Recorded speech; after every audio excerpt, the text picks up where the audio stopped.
Thanks for viewing this presentation of the 2018 business tax changes for city officials. Today we'll discuss some basics about the changes coming for 2018. It's worth noting that no laws are changing. This just deals with the mechanics of how the state and local governments will administer business licenses and taxes in 2018 and beyond.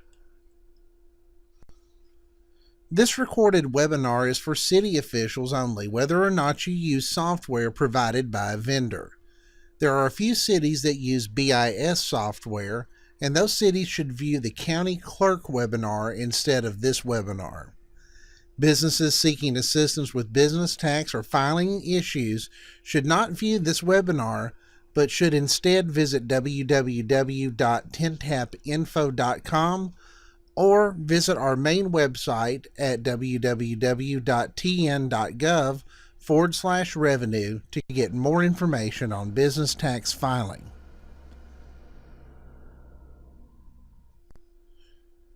The reason for this presentation is that the state has a new computer system for administering business tax called TR3. Revenue started using this system in March of 2017 when sales tax, liquor by the drink tax, professional privilege tax, and a few other taxes were brought up as well at that point. Eventually, all of Revenue's taxes will move to the new TR3 system. So for business tax in 2018, we are bringing this tax into TR3 beginning on May 29, 2018.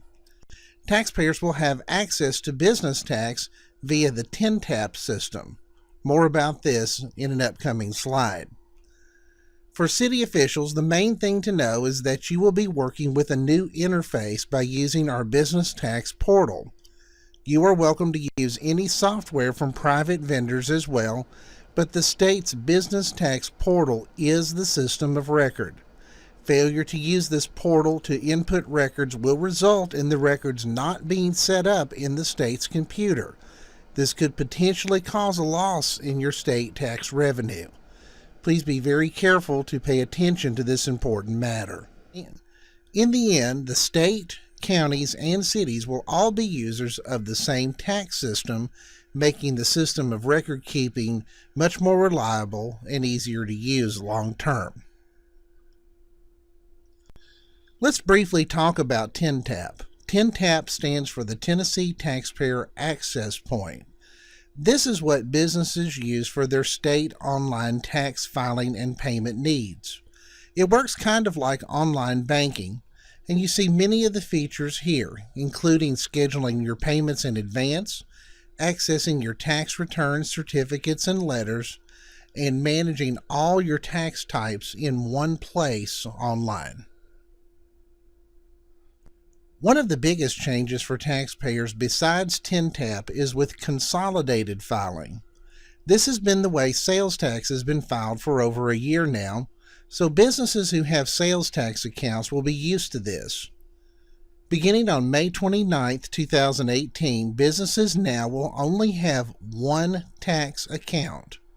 However, they will have a location ID for each location they have across the state. If they only have one location, there's only one location ID. If they had 10 locations, there would be 10 location IDs. It's all based on the location of the business. As city officials, you will register businesses that are physically located in your city. This includes all contractors from wherever they may be when they earn $50,000 or more, both in-state and for out-of-state businesses as well. Since the location is also in the county, the taxpayer pays both the county and city business tax when they file for that location. When a taxpayer files their one business tax account, they include all location IDs individually. These location IDs sum up the totals to the one tax return, which is then filed. One payment is also normally made for all the taxes. But taxpayers are also allowed to set up multiple payment methods on TINTAP if they desire. So for every county and city clerk, data transfer procedures are changing dramatically. For 8 years, we've used a file transfer process to get data to and from the cities and counties, regardless of the software that you've used. This now goes away. When you input information into the Business Tax Portal beginning on May 29th, it is directly updating the state's computer.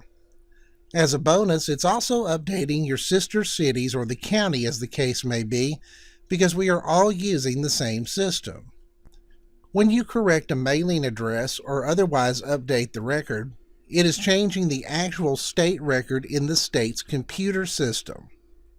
You can also see here the different types of information that you'll be able to change, such as the license type, the business activity code, and the mailing address for the location that's in your jurisdiction. There are other things that you cannot change locally, such as a location address once it's established.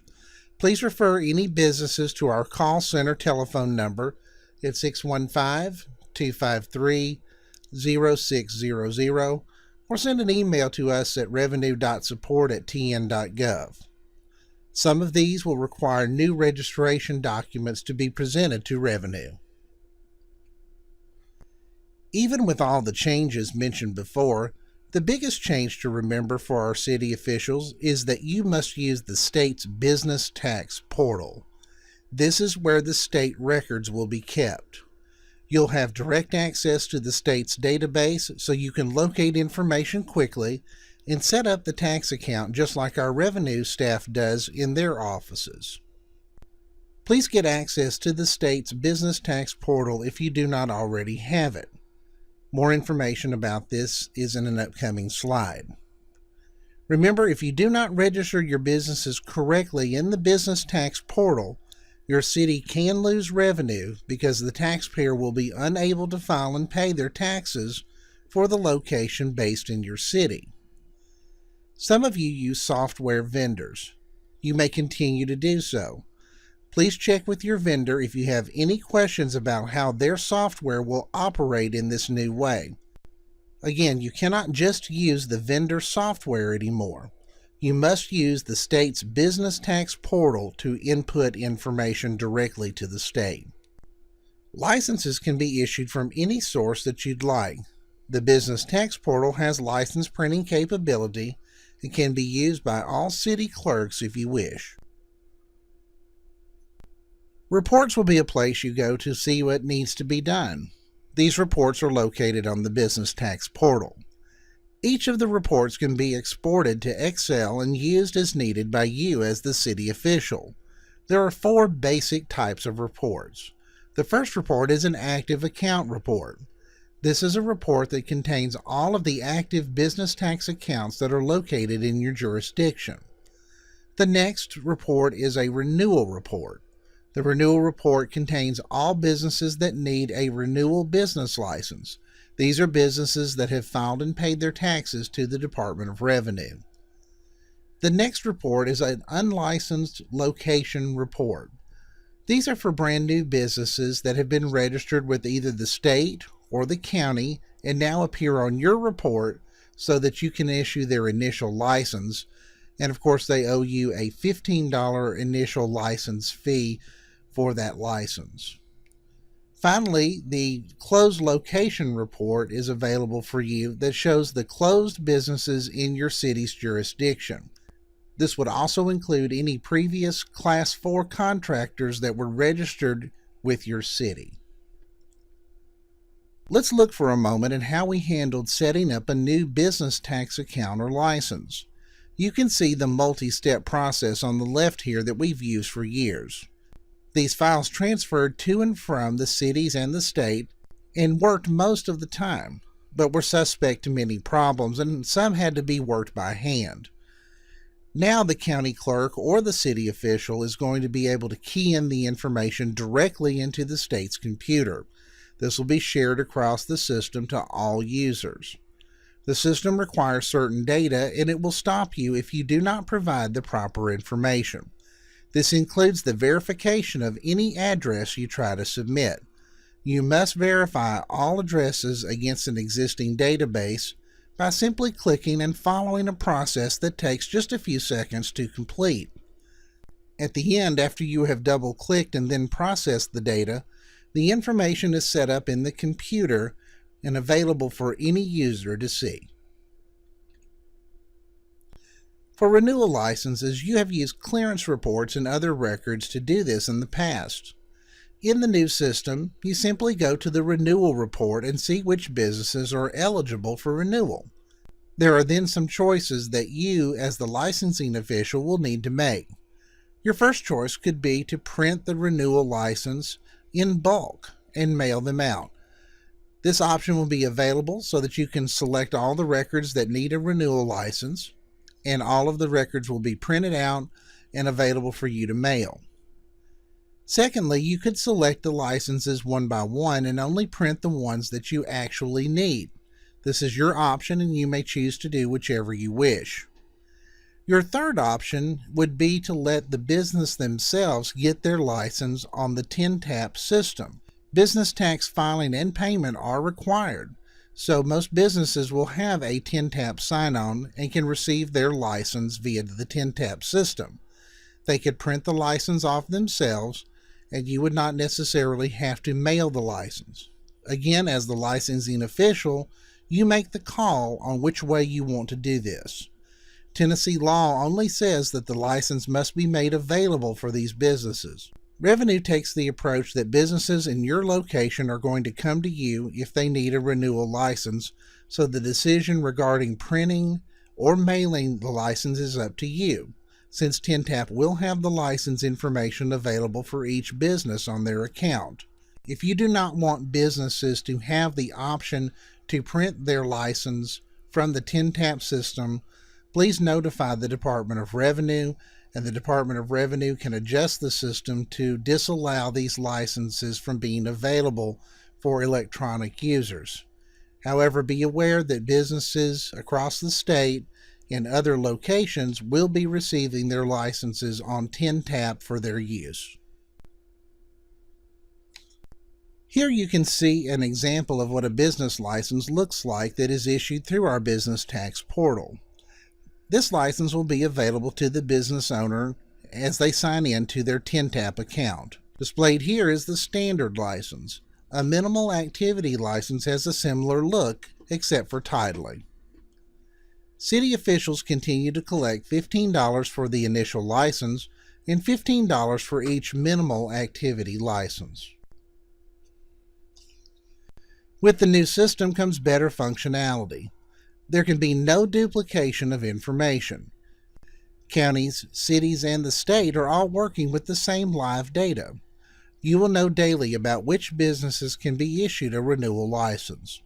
Data will be complete because you and other users will have input the required data fields when the businesses are registered.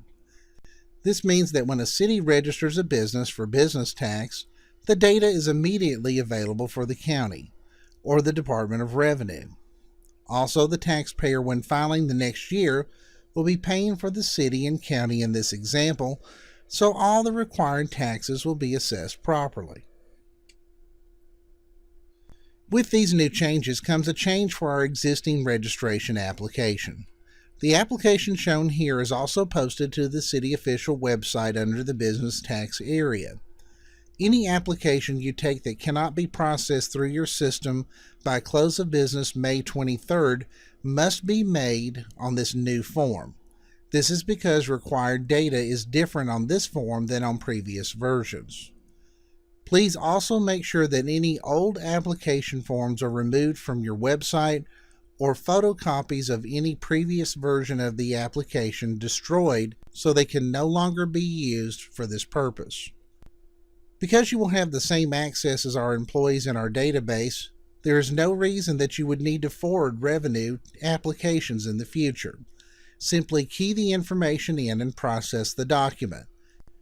There may be a few exceptions to this for changes that you are not able to make at the local level, but keep in mind that you have the power to get these records properly handled for your city without the need for the state's intervention in many cases. The first step to enter the new world of business tax registration and licensing is to gain access to the TR3 system. This is done by completing the Portal Access Form. A link to this form is located in the For Local Government and City Officials area of our website at www.tn.gov/revenue. Each user in your office needs to complete a form to request a user ID and password. You should never share a user ID and password with a coworker. We are happy to provide access to anyone who needs this in the performance of their duties. Once completed, scan and send the form via email to tr3.security@tn.gov. Please do not email this to any other email address. This is a special email address for this purpose. If you forget this email address, it is also printed at the bottom of the form. Very importantly, 6 specialized training videos are available once you sign in with your user ID and password. Use the learning link viewable on this page once you sign in to view these videos to get started with the actual training on the business tax system. Here are some key dates. Beginning on May 16th, Revenue stopped making adjustments to existing business tax accounts until the new system becomes available on May 29th. Beginning on May 18th, Revenue also stopped processing registration applications for business tax in their offices until the new system becomes available. Through May 23rd, any data files received from you as city officials will be processed each business day. After the close of business on May 23rd, please do not submit any more files to the Department of Revenue as they cannot be worked. On May 21st, any city clerks or county clerks should cease resubmitting any error files to us. We will not be able to work these existing error files until the new system comes up. Beginning on May 21st, clerks should cease resubmitting any error files. Any corrections to those errors will be worked if they are received by close of business on May 21st. Beginning on May 24th and continuing through the 28th, no business tax registrations can be processed. Your old system can no longer be used to send revenue data. Hold all the applications that you receive on paper or electronically in your office until May 29th. At that point, you will key them into the new system using the new application forms for this purpose. And on May 29th, the new business tax system will be available and the business tax portal will be available for your use. At that point, you will key and process any old applications that you have in your office to have them put into the new system. When you need help, please visit our website at www.tn.gov/revenue to get assistance. Scroll to the bottom and find the link for local government and city officials. When you click that link, choose business tax and you'll get links for multiple sources for 2018 business tax changes. You can also send us an email to revenue.support@tn.gov and we'll answer you quickly during the business day. Finally, there's a special city official business tax hotline whose numbers are displayed here. This city hotline number will allow you to talk with a small group of trained specialists on business tax issues. Counties will be using a different hotline number. Keep in mind that our staff at the Department of Revenue does not use vendor software and cannot answer questions relative to how to operate the software. Please call your vendor's technical support for any questions relative to the operation of any local software that you use. Questions regarding the business tax portal can be submitted to the Department of Revenue. Thank you for listening to today's webinar. We hope this information has been helpful. We here at the Department of Revenue are glad to help you, and we thank you for your continued support to make business tax work for our citizens throughout Tennessee.